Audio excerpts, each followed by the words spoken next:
എല്ലാ പ്രേക്ഷകർക്കും നമസ്കാരം. നമ്മുടെ വീഡിയോ ആദ്യമായിട്ട് ആരെങ്കിലും കാണുന്നുണ്ടെങ്കിൽ വീഡിയോ ഇഷ്ടമാണെന്ന് വെച്ചാൽ ഒന്ന് ലൈക്കും ഹൈപ്പും ചെയ്ത് സപ്പോർട്ട് ചെയ്യണം. നമ്മുടെ വിക്രത്തിൻ്റെ വേദിയുടെയും പുതിയൊരു എപ്പിസോഡിലേക്ക് അപ്പോൾ എല്ലാവർക്കും സ്വാഗതം. നമ്മുടെ വിഷുവിനെ പുറത്തിറക്കാനുള്ള തത്രപ്പാടിലാണ് വേദിയും വിക്രമും. അവർക്ക് അതിന് വേണ്ട ഏറ്റവും പ്രധാനപ്പെട്ട തെളിവെന്ന് പറയുന്നത് ആ ക്യാഷാണ്. 10 ലക്ഷം രൂപ വിഷുൻ കൈപ്പറ്റി അല്ലെങ്കിൽ വിഷു മോഷ്ടിച്ചു എന്ന് പറയുന്ന ആ 10 ലക്ഷം രൂപ എങ്ങനെയും കോടതിയിൽ ഹാജരാക്കണം എന്നുള്ള ഒരു തീരുമാനത്തിലാണ് നമ്മുടെ വേദിയും വിക്രമും ഇപ്പം നിൽക്കുന്നത് കേട്ടോ. അപ്പോൾ ആ 10 ലക്ഷം രൂപ എവിടെയാണ് ശ്രീകാന്തിൻ്റെ കയ്യിലാണ്. അത് ശ്രീകാന്ത് എവിടെയാണ് ഒളിപ്പിച്ച് വെച്ചിരിക്കുന്നത് എന്ന് കണ്ടുപിടിക്കാനുള്ള വഴികൾ അന്വേഷിക്കുകയാണ് വിക്രം വേദിയും. അങ്ങനെയാണ് വിശ്വൻ വർക്ക് ചെയ്യുന്ന ആ ഫിനാൻസ് സ്ഥാപനത്തിലെ മാനേജറിനെ തട്ടിക്കൊണ്ട് പോരുക അല്ലെങ്കിൽ കിഡ്നാപ്പ് ചെയ്ത് കൊണ്ടുവരിക. അയാളാണല്ലോ ആ പെട്ടി വിശ്വനെ ഏൽപ്പിച്ചത്. അപ്പോൾ അയാളെ കണ്ടുപിടിച്ച് എങ്ങനെയും ആ പൈസ എവിടെയുണ്ടെന്ന് അന്വേഷിക്കാനുള്ള വഴി ആലോചിക്കുകയാണ് വിക്രം. അങ്ങനെ വിക്രത്തിൻ്റെ കൂട്ടുകാർ രാജേട്ടനും ജോസഫും എല്ലാവരും ചേർന്നിട്ട് തന്നെ അയാളെ കിഡ്നാപ്പ് ചെയ്ത് കൊണ്ടുവരുന്നുണ്ട് കേട്ടോ. വർക്ക്ഷോപ്പിലേക്കാണ് കൊണ്ടുവരുന്നത്. അയാളിൽ നിന്ന് വിക്രം സത്യങ്ങളൊക്കെ മനസ്സിലാക്കുന്നുണ്ട്. കാരണം ശ്രീകാന്ത് ഏർപ്പാടാക്കിയ രീതിക്ക് അനുസരിച്ചാണ് താൻ പ്രവർത്തിച്ചത്. അല്ലാതെ തനിക്ക് വിശ്വനുമായിട്ട് വേറെ ഒരു പൂർവ്വവൈരാഗ്യം ഒന്നും തന്നെ ഇല്ല. ഞങ്ങളുടെ മുതലാളിയായിട്ടുള്ള ശ്രീകാന്ത് സാറ് പറഞ്ഞതിനനുസരിച്ചാണ് ഞാൻ എല്ലാം ചെയ്തത്. അദ്ദേഹം പറഞ്ഞതനുസരിച്ച് വിശ്വത്തിനെ കാണിച്ചുകൊണ്ട് തന്നെ വിശ്വത്തിൻ്റെ മുന്നിൽ വെച്ചാണ് ഞാൻ പണം പാക്ക് ചെയ്തതും പെട്ടി പൂട്ടി വിശ്വത്തിനെ ഏൽപ്പിച്ചതും. അതേ പെട്ടി, അതായത് ശ്രീകാന്ത് സാർ അതേ പോലത്തെ ഒരു പെട്ടി വേറെ മേടിച്ച് അതും ഇതും തമ്മിൽ എക്സ്ചേഞ്ച് ചെയ്യായിരുന്നു. ആ ബാങ്കിൻ്റെ മുന്നിൽ വെച്ചിട്ട് നിങ്ങൾ കൊണ്ടുവന്ന അതേ പ്രതി തന്നെയാണ് കൃത്യം നിർവഹിച്ചത് എന്നൊക്കെ അയാൾ പറയുന്നുണ്ട് കേട്ടോ.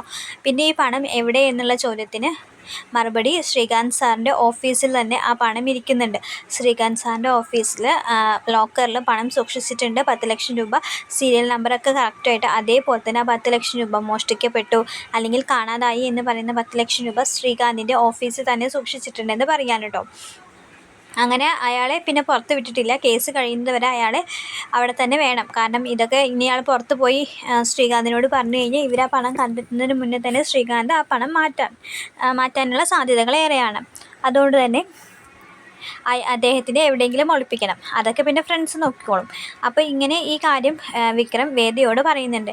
ഇങ്ങനെ ആ 10 ലക്ഷം രൂപ എന്ന് പറയുന്നത് എൻ്റെ ഏട്ടൻ തന്നെ ഒളിപ്പിച്ച് വെച്ചിരിക്കുകയാണ്. അത് നമുക്ക് കണ്ടുപിടിച്ച് കഴിഞ്ഞ് നമ്മുടെ കേസിൽ അത് വലിയൊരു വഴിത്തിരിവാകുമെന്ന് പറയണം കേട്ടോ. അപ്പോൾ വേദിയും പറയുന്നുണ്ട് ശരിയാണ്, അത് വലിയൊരു വഴിത്തിരിവാകും. പക്ഷെ നമ്മൾ എങ്ങനെ അത് കണ്ടുപിടിക്കുമെന്ന് പറയുമ്പോൾ വിക്രം പറയും വേറെ എന്ത് വഴി, മോഷ്ടിക്കണം, നമ്മൾ ഓഫീസിൽ കയറി മോഷ്ടിക്കണം, അല്ലാണ്ട് വേറെ വഴിയില്ലല്ലോ, അല്ലാതെ നിൻ്റെ ഏട്ടൻ എടുത്ത് തരുമൊന്നുമില്ലല്ലോ എന്ന് പറയുമ്പോൾ വേദ പറയുക പക്ഷെ മോഷണം തെറ്റല്ലേ, എങ്ങനെ പോകാനാണ് വിക്രം വിചാരിച്ചിരിക്കുന്നതെന്ന് ചോദിക്കുമ്പോൾ വേറെ ഒന്നുമില്ല, ഇന്ന് നൈറ്റ് പോകണം, അല്ലാതെ കാത്തിരിക്കാൻ പറ്റില്ലല്ലോ എന്ന് പറയാൻ കേട്ടോ. എങ്ങനെ എത്രയും പെട്ടെന്ന് അടുത്ത ഹിയറിംഗ് ആകുമ്പോഴേക്കും വിഷയമായിട്ട് നമുക്ക് പുറത്തിറക്കിയേ പറ്റുള്ളൂ എന്ന് പറയാൻ കേട്ടോ. എങ്ങനെ വിക്രം ആരെ കൂട്ടിയിട്ടാണ് പോകുന്നത് പറയുമ്പോൾ വേറെ ആരെയും കൂട്ടാൻ പറ്റില്ല, ഞാൻ ഒറ്റയ്ക്ക് പോയിട്ട് വന്നോളാം എന്ന് പറയുമ്പോൾ വേദ പറയുന്നുണ്ട് കേട്ടോ. എന്നാൽ ഞാനും കൂടിയും വരാമെന്ന് പറയുമ്പോൾ വിക്രം പറയുന്നത് എടി എരുമേ, ഇതെങ്ങാനും പിടിക്കപ്പെട്ട് കഴിഞ്ഞാൽ നമ്മൾ നീ അകത്താവുമെന്ന് പറയാൻ കേട്ടോ. എന്തായാലും പിടിക്കപ്പെടുമ്പം എരുമ മാത്രമായിട്ട് പോത്ത് മാത്രമായിട്ട് പിടിക്കപ്പെടേണ്ട, ഈ എരുമയും കൂടി ഉണ്ടായിക്കോട്ടെ എന്ന് വേദ തിരിച്ചും കളിയാക്കി പറയുന്നുണ്ട് കേട്ടോ. അവർ തമ്മിൽ നല്ലൊരു ബോണ്ടിങ് ഇപ്പോൾ ഈ കേസിൻ്റെ ഭാഗം കൂടി ആയപ്പോൾ നന്നായിട്ട് നല്ല ബോണ്ടിങ് വന്ന് തുടങ്ങിയിട്ടുണ്ടായിരുന്നു കേട്ടോ. ഒരു കണക്ഷൻ വിക്രം പറയുന്ന പോലെ ഒരുപാട് കാലമായിട്ട് അല്ലെങ്കിൽ കുറച്ച് കാലങ്ങളായിട്ട് ഒരുമിച്ച് ജീവിക്കുന്നവർ തമ്മിൽ ഒരു കണക്ഷനും ഒരു അടുപ്പമൊക്കെ ഉണ്ടാവുള്ളൂ. ആ ഒരു കണക്ഷൻ ഇപ്പോൾ വിക്രത്തിൻ്റെ വേദിയുടെ ഇടയിലുണ്ട്. അതിൻ്റേതായ മൊമെൻറ്റ്സൊക്കെ വരുന്നുണ്ട് കേട്ടോ ഈ എപ്പിസോഡിലൊക്കെ.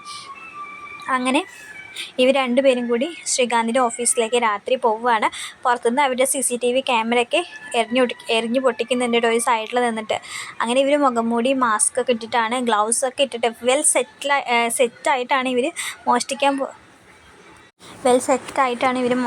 പോകുന്നത് കേട്ടോ. അങ്ങനെ ആ ഓഫീസിൻ്റെ ഉള്ളിൽ കുറച്ച് രസകരമായ മുഹൂർത്തങ്ങളൊക്കെ ഉണ്ടാകുന്നുണ്ട് കേട്ടോ.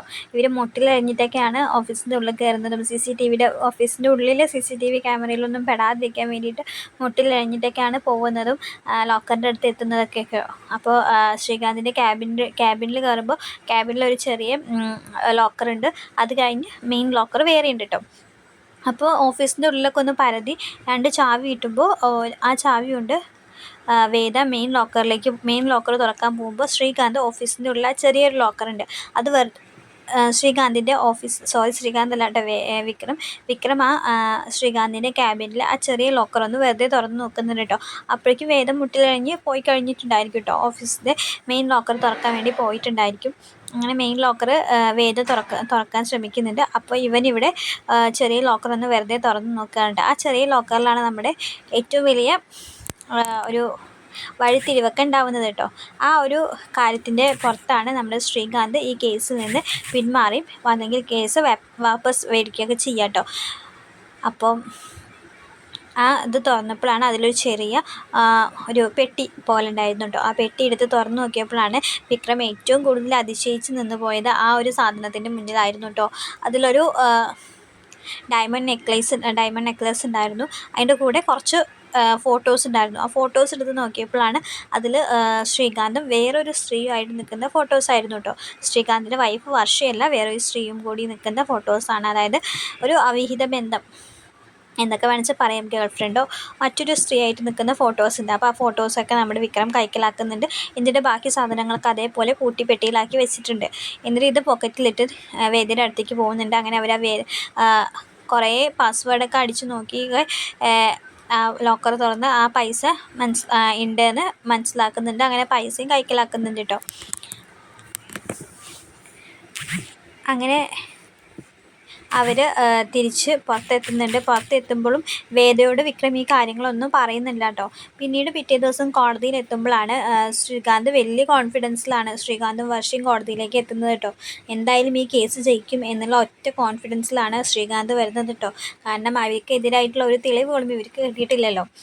അങ്ങനെ ഇരിക്കുമ്പോഴാണ് ശ്രീകാന്തിനെ ഒന്ന് മാറ്റി നിർത്തിയിട്ട്, ആദ്യമൊക്കെ ശ്രീകാന്ത് വരാൻ മടിക്കെങ്കിലും ഇങ്ങനെ ഒരു കാര്യം ഈ സ്ത്രീ, അപ്പോൾ അതിൻ്റെ ഇടയിൽ അഡ്രസ്സൊക്കെ അതിലുള്ളത് കൊണ്ട് തന്നെ ആ അഡ്രസ്സൊക്കെ വെച്ച് വിക്രം ഒരു തമാശയൊക്കെ പറയുന്നതിൻ്റെ ഇടയിലാണ് ശ്രീകാന്തിന് വേഗം കാര്യം കത്തും. ശ്രീകാന്ത് വിക്രത്തിൻ്റെ കൂടെ പോകുന്നതും വിക്രം ഈ ഒരു ഫോട്ടോ കാണിച്ച് ഭീഷണിപ്പെടുത്തുകയും ചെയ്യാം കേട്ടോ. ഈ കേസിൽ നിന്ന് താൻ പിന്മാറിയില്ലെങ്കിൽ എന്തായാലും ഇത് തൻ്റെ വീട്ടിലും തൻ്റെ ഭാര്യയും തൻ്റെ അച്ഛനും ഭാര്യയുടെ വീട്ടിലും ഒക്കെ ഞാൻ പബ്ലിഷ് ചെയ്യും. വേണമെന്ന് ഫ്ലെക്സ് അടിച്ച് റോട്ടിലൊക്കെ വയ്ക്കും. അപ്പോൾ അത് വേണോ വേണ്ടേന്ന് തീരുമാനിക്കുന്നത് നിങ്ങളാണ്. വെറുതെ ഒരു നാണക്കേട് ഉണ്ടാക്കേണ്ട ആവശ്യമില്ല. വേറെ ആരോടും, നിങ്ങളുടെ പെങ്ങളോട് പോലും ഞാനിത് പറഞ്ഞിട്ടില്ല. അപ്പോൾ മര്യാദയ്ക്ക് നിങ്ങൾ ഈ കേസിൽ നിന്ന് പിന്മാറുന്നതാണ് നിങ്ങൾക്ക് നല്ലത്. നിങ്ങളായിട്ട് കെട്ടിച്ചമച്ചുണ്ടാക്കിയ കേസ് നിങ്ങളായിട്ട് തന്നെ തീർത്ത് തരുന്നതായിരിക്കും ഏറ്റവും നല്ലത്. അതാണെന്ന് വെച്ചാൽ ഞാനിത് ഇവിടെ തന്നെ ഉപേക്ഷിക്കും. അല്ലെങ്കിൽ നിങ്ങൾ വിക്രത്തിൻ്റെ തനി സ്വരൂപം കാണുമെന്ന് പറയാൻ കേട്ടോ. അങ്ങനെ ശ്രീകാന്ത് നമ്മുടെ കേസിൽ നിന്ന് പിന്മാറുകയാണ്. ആ കേസിൽ നിന്ന് പിന്മാറുമ്പോൾ തന്നെ വക്കീൽ ചോദിക്കുന്നുണ്ട്, പണം നിങ്ങൾക്ക് എവിടെ നിന്ന് കിട്ടിയെന്ന് ജഡ്ജി ചോദിക്കുമ്പോൾ അതൊരു മിസ്അണ്ടർസ്റ്റാൻഡിങ് ആയിരുന്നു. പണം ഞങ്ങളുടെ ഓഫീസിൽ തന്നെ ഉണ്ടായിരുന്നു. അത് വിശ്വൻ അതൊന്നും മോഷ്ടിച്ചിട്ടില്ല എന്നൊക്കെ പറഞ്ഞ് കുറ്റസമ്മതം നടത്തുമ്പോൾ ജഡ്ജി കോടതിയുടെ വിലപ്പെട്ട സമയം പാഴാക്കിയതിന് ശ്രീകാന്തിന് 50,000 രൂപ പിഴയും പിന്നെ വിശ്വനോട് പരസ്യമായി മാപ്പ് പറയുന്ന ഒരു ശിക്ഷയും കൊടുക്കുന്നുണ്ട് കേട്ടോ. അത് ഏറ്റവും കൂടുതൽ വിശ്വന് നല്ല ഹേർട്ടാവുന്നുണ്ട്. അങ്ങനെ വിശ്വന് മാപ്പ് പറയുന്ന സീനൊക്കെ വരുന്നുണ്ട്. അതൊക്കെ വിക്രം നന്നായിട്ട് ആസ്വദിക്കുന്നുണ്ട്. അതാണ് വേദ കേസ് ജയിച്ചെങ്കിലും അതിലൊരു പരിധി വരെ അതിന് വഴിയൊരുക്കിയത് വിക്രം തന്നെയാണ് കേട്ടോ. അപ്പോൾ വീഡിയോ ഇഷ്ടമാണെന്ന് വെച്ചാൽ എല്ലാവരും ലൈക്ക് ചെയ്യണം, സബ്സ്ക്രൈബ് ചെയ്യണം. താങ്ക്